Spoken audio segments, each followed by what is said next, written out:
안녕하세요. 달리기 동네 친구 달동입니다. 오늘은 러너들에게 지침이 되어줄 수 있는 러닝 위드 리디아드라는 책의 내용을 소개해 드리려고 합니다. 다니엘스의 러닝 포뮬러 책을 한국어판으로 출간했던 출판사에서 러닝 위드 리디아드 책도 한국어판으로 출간을 했다고 해서 반가운 마음에 바로 구매를 해보았습니다.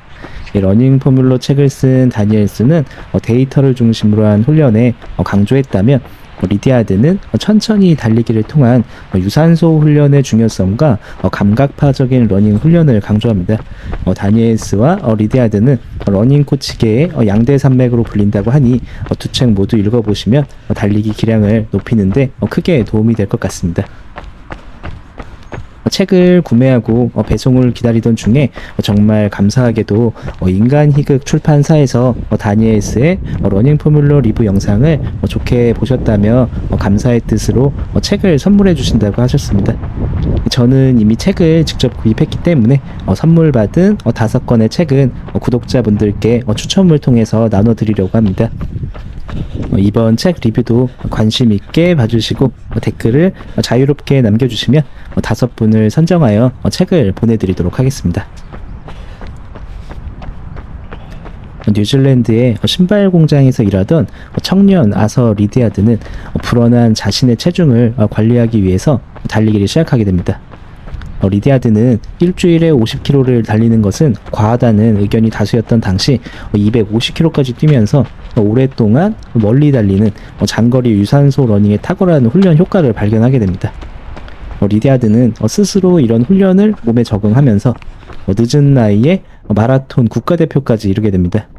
이후 리디아드의 가르침을 받은 동네 청년들 6명 중에서 5명이 국가대표가 되고, 그 중에 3명이 금메달 2개, 동메달 하나인 메달리스트가 되면서 리디아드는 일약 스타코치로 이름을 떨치게 됩니다. 이후에 조깅의 전도사로 불릴 만큼 러닝의 대중화에 결정적인 역할을 하기도 했습니다.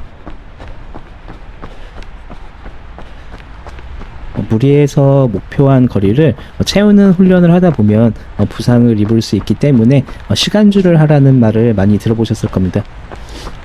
이 책에서는 시간주에 대한 다른 관점도 제시합니다. 리디아드는 개인마다의 기량과 본인의 신체에 맞는 달리기를 강조합니다. 각 러너마다 모두 기량이 다르고 타고난 신체가 다릅니다. 그래서 거리를 기준으로 달리면 기량이 좋은 러너는 오히려 훈련이 덜 될 수 있고, 기량이 좋지 않은 러너는 무리해서 거리를 채우게 되니 이것은 둘 다 좋지 않은 훈련이라고 리디아드는 말합니다. 또한 정확히 계측된 코스를 달리다 보면 전보다 빨리 달리기 때문에 무의식적으로 자기 자신과 경쟁하고 스스로에게 압박을 주는 경향이 있기 때문에 시간을 기준으로 달릴 것을 강조합니다. 저의 경우 1시간을 목표로 달릴 때 컨디션이 좋은 날은 빠른 페이스로 힘차게 달려 많은 거리를 뛰고 오는 날이 있습니다. 하지만 체력과 컨디션이 좋지 않은 날에는 같은 1시간을 달리지만 조깅 페이스로 천천히 달리는 날도 있습니다. 만약 제가 시간이 아닌 10km라는 거리를 목표로 삼고 달렸다면 컨디션이 좋았던 날에는 충분히 훈련이 안 되었을 때 멈추었을 거고, 컨디션이 나빴던 날에는 10km를 채우려고 무리를 했을 수 있습니다. 하지만 시간주로 하다 보면 거리 목표를 채우려고 무리를 하는 일이 적어지고, 자신의 몸 상태에 따라서 훈련을 달리하기 때문에 부상의 위험도 적어집니다. 이 책에서는 시간주를 통해서 자신에게 맞는 훈련과 부상을 예방하는 방법을 자세히 알려주고 있습니다. 평소 거리를 목표로 달리고 계셨던 분들이 있으시다면 시간주로 달려보시는 것도 추천드립니다.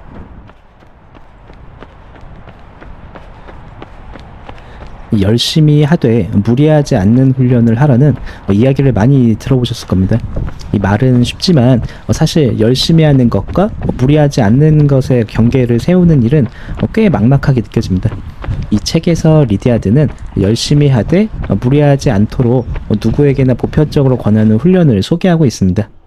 예를 들어서 하루에 1시간을 기분 좋게 달리는 러너의 기준으로 리디아드가 일주일간 추천하는 훈련은 다음과 같습니다. 월요일은 1시간, 화요일은 1시간 30분, 수요일은 1시간, 목요일은 2시간, 금요일은 1시간, 토요일은 2시간에서 3시간, 일요일은 1시간 30분. 이런 식으로 월수금은 자신의 기량대로 달리고 화, 목, 일요일은 자신의 기량에서 좀 더 부하를 주어 뛸 것을 제시하고 있습니다. 그리고 토요일에는 가장 길게 부하를 주며 뜁니다. 이렇게 꾸준히 훈련해서 체력이 증가하고 기량이 늘어 1시간 30분을 기분 좋게 달리게 되면 위의 내용에서 모든 요일에 30분씩을 더해줍니다. 꼭 이렇게 해야 한다기보다는 제시된 일정을 참고해서 자신에게 맞게 적용해 보시면 좋을 것 같습니다. 또한 요일별로 달리는 주로도 하루는 평지, 하루는 어필, 하루는 평지와 어필, 이런 식으로 매일 다른 주로를 달리는 것이 더 좋은 훈련이라고 말합니다.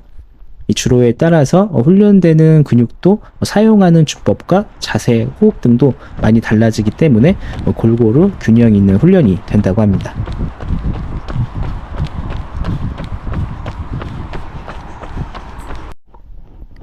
책의 내용 중에 흥미롭게 읽은 부분이 있었습니다.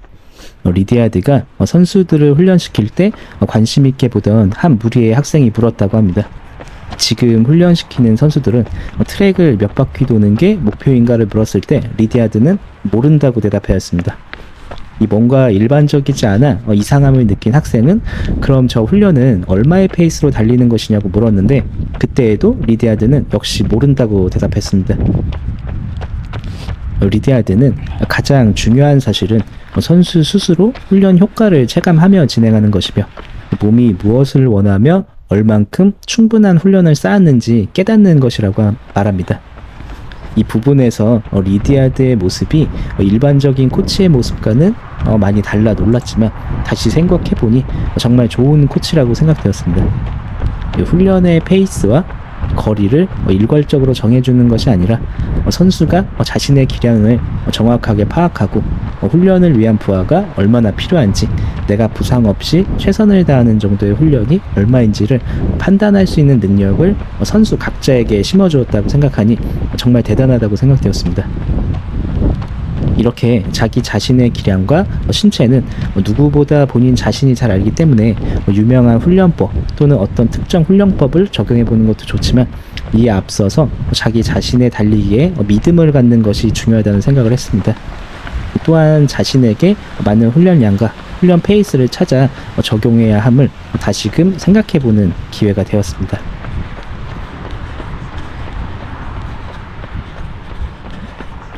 책을 읽다 보니 리디아드와 다니엘스가 강조하는 동일한 내용이 있었습니다. 그것은 바로 오늘 하는 훈련을 내가 왜 하는 것인지, 이 훈련이 어디에 도움이 되는 것인지를 생각하며 달리라는 것입니다. 이 훈련을 통해 어떤 부분이 강화가 되는지, 이 훈련을 하는 목적이 무엇인지를 알고 달리면 훈련 효과도 더 좋아지고 동기부여도 된다고 합니다. 그러면 달리는 데 쓰는 소중한 시간을 좀 더 효율적으로 사용할 수가 있다고 합니다. 리디아드는 리디아드식 훈련 5단계를 통해 유산소 능력 향상을 기초로 두고 있으며 다음과 같이 5단계를 거쳐 대회 전에 경기 감각을 최고로 끌어올린다고 합니다.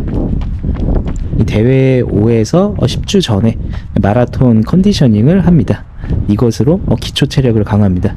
여기서 마라톤 컨디셔닝은 마라톤처럼 긴 거리를 달리면서 기초 체력을 쌓는 훈련입니다. 얼마나 달려야 마라톤 컨디션인지 감이 오지 않으신다면 리디아드는 선수를 훈련시킬 때 일주일에 160km를 달리게 한다고 합니다. 하지만 우리는 선수가 아니기 때문에 저렇게 많이 달릴 필요는 없지만 그만큼 유산소 트레이닝의 비율이 매우 높다는 것을 참고할 수 있습니다.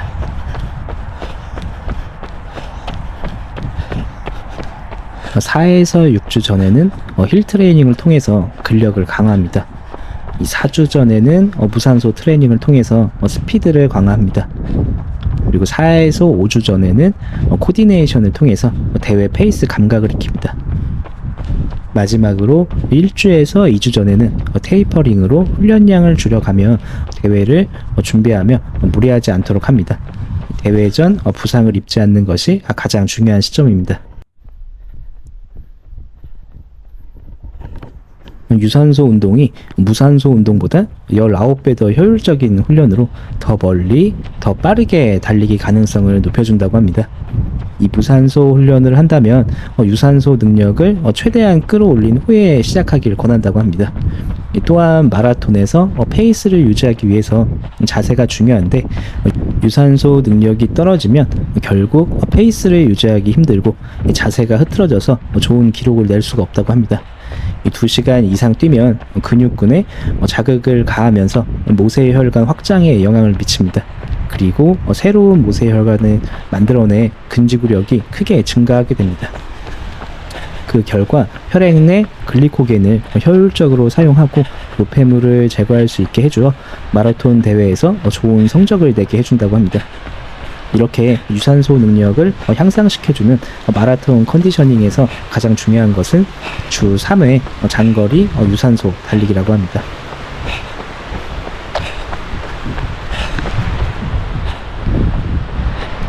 리디아드의 말은 아니지만 이 책에 담겨있는 문장 중에 자주 달리세요, 오래 달리세요. 하지만 달리는 즐거움을 결코 앞지르지 마세요 라는 말이 있습니다. 이 글을 보고 다시 한번 제가 달리기에 푹 빠졌던 순간을 생각해 보았습니다. 이 달리면 상쾌하고 기분이 좋아져서 너무 즐겁고 행복했기 때문에 자주 그리고 오래 달렸습니다. 그러다가 마라톤 대회를 참가하게 되면서 기록 단축에 대한 즐거움도 알게 되었습니다. 그런데 가끔은 너무 많은 것을 신경 쓰고 달리거나 기록 단축을 위해 무리해서 달릴 때는 쉽게 지치거나 숙제처럼 느껴질 때도 있었습니다. 이 달리는 상황에 따라 즐거움을 느끼는 포인트는 다를 수 있지만 어쨌든 달리기의 즐거움만은 잊지 말고 달리자고 다시 한번 다짐했습니다. 이번 영상에서는 러닝 위드 리디아드 책의 일부분을 간략하게 소개해 보았습니다. 좀 더 잘 달리고 싶은 러너분들에게 믿고 의지할 만한 지침이 되어줄 수 있는 좋은 책이니까 자세한 내용이 궁금한 분들은 책을 천천히 읽어보시면 좋을 것 같습니다. 앞서 말씀드린 것처럼 구독자 이벤트로 댓글을 남겨주신 분들께 5분을 추첨하여 책을 보내드릴 예정이니 많이 참여해 주시기 바랍니다. 이 책은 러닝 유튜버이신 책방러너님께서 직접 번역을 해주셨고 인간 희극이라는 출판사에서 출간을 해주셨습니다. 덕분에 많은 러너분들이 한국어판으로 좋은 책을 접할 수 있어서 감사하게 생각합니다. 앞으로도 달리기와 관련된 다양한 책들을 접할 수 있게 되길 바랍니다. 그럼 지금까지 달리기 동네 친구 달동이었습니다. 감사합니다. 구독과 좋아요는 사랑입니다.